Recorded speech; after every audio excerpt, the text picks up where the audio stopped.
বিদ্রূপ রং। রং বস্ত্রের নিজস্ব গুণ নয়। এই কারণেই সূর্যের প্রকাশ হলে উত্তাপে রং বর্ণহীন হয়।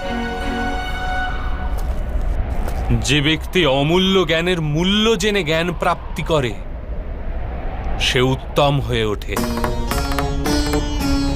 কিন্তু যে ব্যক্তি অন্য কিছু প্রাপ্ত করার আশায় জ্ঞান প্রাপ্ত করে থাকে সে জীবনভর শ্রেষ্ঠ হওয়ার স্পর্ধা দেখিয়ে যেতে থাকে,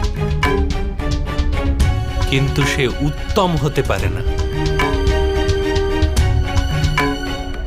আপনিও জ্ঞান প্রাপ্ত করেছেন, কিন্তু কোন আশায়? ভগবানের আশ্রয়ে থেকেও কেন আপনার মন শান্ত হয়নি? আপনি সর্বদাই প্রতিযোগিতা জ্ঞান প্রাপ্তির এরূপ আশাই আপনার অনুচিত ছিল।